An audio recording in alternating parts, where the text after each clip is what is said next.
Assalamualaikum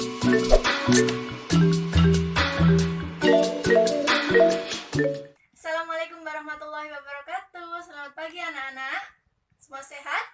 Wah, alhamdulillah sekali. Oke, sebelum kita mempelajari pelajaran pada pagi hari ini, sebaiknya kita berdoa terlebih dahulu. Marilah kita berdoa menurut agama dan kepercayaan masing-masing. Berdoa mulai. Berdoa selesai. Oke anak-anak, sebelum kita menginjak pada materi pada pagi hari ini, Ibu absen dulu ya. Oke, baiklah. Di sini Ibu akan menjelaskan apa itu interaksi sosial, di mana tujuannya menjelaskan pengertian interaksi sosial dengan tepat setelah mengikuti proses pembelajaran. Yang kedua, siswa dapat menjelaskan syarat-syarat interaksi sosial yang benar setelah mengikuti pembelajaran. Dan yang terakhir adalah siswa dapat menjelaskan interaksi sosial yang asosiatif dengan benar setelah mengikuti proses pembelajaran. Bagaimana anak-anak semuanya? Sudah semangat pada pagi hari ini untuk mengikuti pembelajaran Ibu? Oke, terima kasih ya anak-anak atas kerjasamanya. Langsung saja, siapa di sini yang tahu apa itu interaksi sosial? Ya, Kevin? Oke, begitu. Ada lagi yang bisa menambahkan pernyataan dari Kevin? Anida?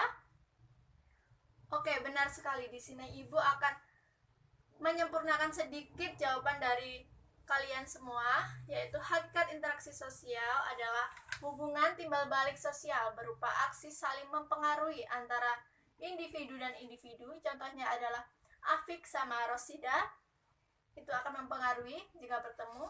Yang kedua adalah individu dan kelompok, di mana ada individu satu dan beberapa orang, yaitu kelompok.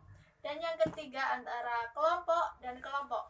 Di sini ada kelompok satu yang berisi 3 orang, dan yang di sini ada kelompok 2 yang berisi 3 orang. Di situ akan berinteraksi dan akan saling mempengaruhi. Oke. Di sini ada syarat-syarat terjadinya interaksi loh teman-teman. Yang pertama, syaratnya adalah adanya komunikasi. Dan yang kedua adanya kontak sosial, di mana di dalam komunikasi ini proses penyampaian pesan dari seseorang pada orang lain. Di situ harus adanya komunikasi. Kalau tidak ada komunikasi, itu bukan yang dinamakan dengan interaksi sosial. Di mana di dalam adanya komunikasi itu ada si pengirim. Contohnya ini, pengirim. Siapa sih yang mengirim itu? Dan ada yang penerima. Setelah kita mengirim pesan, siapa yang akan menerimanya? Dan yang kedua media. Yang seterusnya adalah media. Media apa yang digunakan guru atau teman-teman semua untuk mengirim pesan. Dan yang selanjutnya adalah pesan. Pesan apa yang akan disampaikan si pengirim ke penerima, dan setelah pesan ini diterima oleh penerima, maka akan ada feedback atau umpan balik dan seterusnya. Yang kedua adalah kontak sosial, di mana kontak sosial itu terbagi menjadi 3, yaitu kontak sosial primer atau langsung. Di situ ada pertemuan antara orang dan orang atau individu dengan individu, ataupun individu dengan kelompok. Ada juga kelompok dengan kelompok. Di situ akan terjadi kontak sosial secara langsung. Yang kedua adalah kontak sosial sekunder langsung, yaitu menggunakan HP. Kenapa kok HP, Bu? Iya, karena di HP ini kita itu tidak langsung bertemu dengan orangnya, tetapi melalui HP ini adalah perantara dan bisa secara langsung untuk menghubungi siapa yang bersangkutan. Dan yang ketiga yaitu kontak sosial sekunder tidak langsung. Contohnya adalah Rahma itu menitip pesan. Rahma menitip pesan kepada si Abi untuk melalui Rafa, di mana sebenarnya Rahma itu akan berpesan kepada Abi, tetapi itu dilalui atau melalui Rafa. Di situ adalah kontak sosial sekunder tidak langsung. Dari sini, apakah anak-anak ada yang belum paham? Bisa ditanyakan kepada Ibu ya. Sudah paham semuanya? Betul, sudah paham? Oke, kita lanjutkan ya anak-anak. Adapun di sini setelah ada syarat-syarat dalam interaksi sosial, di situ juga ada bentuk-bentuk interaksi sosial. Yang pertama yaitu kerjasama, yang kedua akomodasi, dan yang ketiga asimilasi.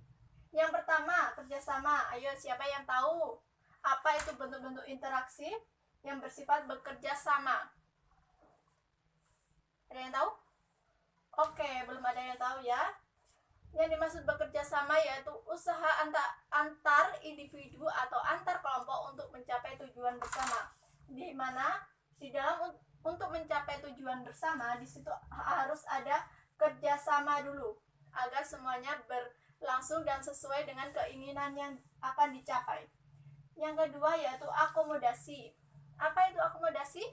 Yaitu proses penyesuaian diri individu atau kelompok manusia yang semula saling bertentangan sebagai upaya mengatasi ketegangan. Contohnya, si Rafael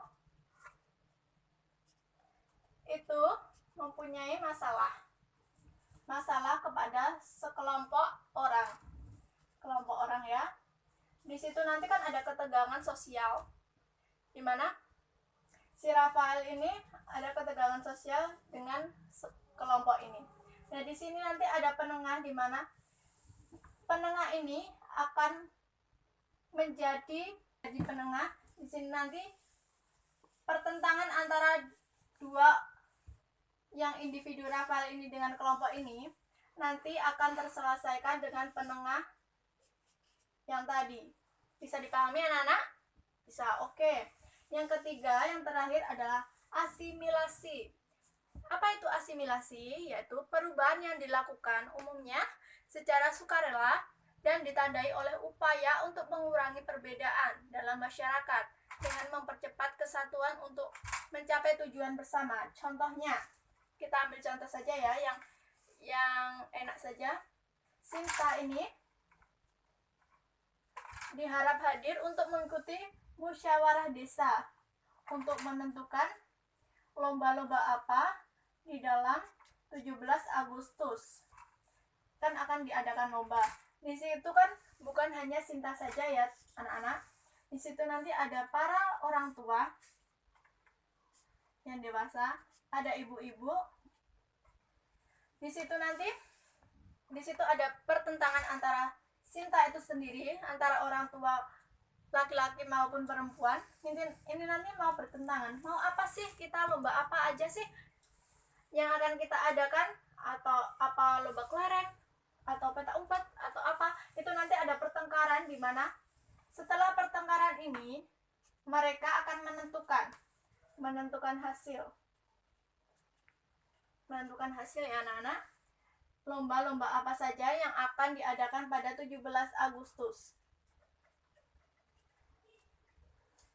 Di sini nanti ada pertengkaran yang tadi atau pertentangan, diambil jalan tengahnya. Itu ada beberapa lomba-lomba yang akan diadakan pada 17 Agustus. Nah, di situ nanti akan mencapai tujuan bersama. Itu yang dinamakan dengan asimilasi di sini ya, anak-anak. Bisa dipahami apa yang Ibu sampaikan di sini? Ada yang belum paham? Kalau ada yang belum paham bisa ditanyakan ke Ibu ya. Mumpung kita ada kelas di sini. Kalau ada yang ditanyakan bisa ditanyakan dulu sebelum kita menginjak pada pembelajaran selanjutnya. Oke, kalau semuanya sudah paham dengan materi yang Ibu bacakan tadi atau Ibu terangkan tadi, Ibu akan membagi kelompok di sini. Kita mau bermain kuis nih. Ibu akan membagi kelompok yang terdiri dari 5 orang. Kita kan ada 20 siswa ya. Kita bagi menjadi 5 orang dalam satu kelompok, yaitu kita bisa dalam satu kelompok itu ada 5 orang atau 5 anak. Di sini bebas kalian yang menentukan kalian mau berkelompok dengan siapa. 5 menit dari sekarang silakan menentukan kelompok kalian. Oke, sudah selesai ya, sudah 5 menit ini. Silakan bergabung sesuai dengan kelompok yang kalian pilih. Ibu akan membacakan peraturannya, di mana di dalam 4 kelompok nanti, kelompok 1, 2, 3, siapa yang bisa menjawab pertanyaan ibu dengan cepat dan tepat, itu bisa mengangkat tangan perwakilan dari kelompok itu. Yang bisa menjawab dengan cepat dan tepat, ibu nanti akan kasih poin penuh. Kalau benar ya, tapi ibu akan mengoper jawaban ke kelompok lainnya. Oke, semuanya siap? Oke. Soal yang pertama, anak-anak. Ayo ya, kita mulai ya. Menurut kalian, apa yang dimaksud dengan interaksi sosial?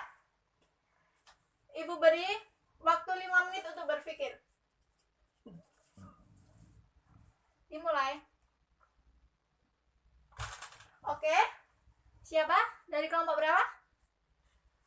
Iya, kelompok 2. Iya, betul sekali. Jadi, interaksi sosial adalah hubungan timbal balik berupa aksi saling mempengaruhi antara individu dan individu, antara kelompok dengan kelompok, atau individu dengan kelompok. Benar. Kelompok 2 yang menjawab. Oke, yang kedua. Sebutkan ciri-ciri dari interaksi sosial. Ayo, siapa yang bisa? Ayo cepat. Yang tadi memperhatikan pasti bisa ini. Siapa yang cepat? Dia yang mendapat poin, atau kelompok itu yang mendapat poin. Oke, kelompok 4. Iya, betul sekali. Di situ ada jumlah pelaku lebih dari 1 orang, komunikasi, dan adanya tujuan yang hendak dicapai. Oke, yang ketiga adalah soal yang ketiga. Ini coba dianalisis ya teman-teman. Ini coba dianalisis ya anak-anak. Orang membeli barang karena pengaruh iklan di TV. Iklan tuh di TV. Ya, itu merupakan salah satu contoh interaksi yang didorong oleh faktor apa ya? Iya, kelompok 1.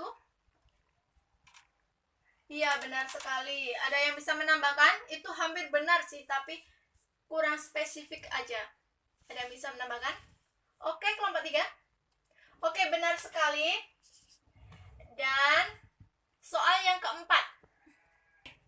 Sebutkan syarat-syarat interaksi sosial. Tadi sudah kan? Ayo, siapa yang bisa? Iya, kelompok 3. Iya, betul sekali. Adanya komunikasi dan adanya kontak sosial. Betul sekali. Ya. Oke, kuis pada pagi hari ini sudah selesai ya anak-anak. Di situ ibu akan bertanya, adakah yang bisa menyimpulkan pembelajaran pada pagi hari ini? Ayo, siapa? Ya, Indra, tolong simpulkan. Oke, baik. Ada yang bisa menambahkan? Ya, Sinta? Oke, Ibu akan menambahkan sedikit ya. Dari kesimpulan, ataupun kita bisa menarik kesimpulan dari pembelajaran pada pagi hari ini. Sosial adalah hubungan timbal balik. Sosial berupa aksi saling mempengaruhi antara individu dengan individu, antara individu dengan kelompok, dan antara kelompok dengan kelompok. Di mana interaksi sosial di sini mempunyai syarat yang pertama, yaitu adanya komunikasi. Harus ada loh ya, kalau tidak ada komunikasi itu bukan disebut dengan interaksi sosial. Dan adanya kontak sosial secara langsung maupun tidak langsung. Dan adapun bentuk-bentuk dalam interaksi sosial yang asosiatif, yang pertama adanya kerjasama, yang kedua akomodasi, dan yang ketiga asimilasi. Oke, nanti kalau ada yang belum paham atau belum mengerti, bisa ditanyakan melalui WhatsApp grup ya anak-anak.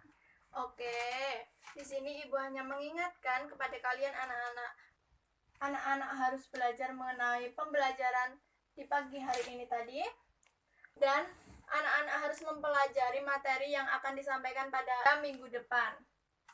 Sekian dari Ibu, kalau ada salah Ibu minta maaf. Wassalamualaikum warahmatullahi wabarakatuh.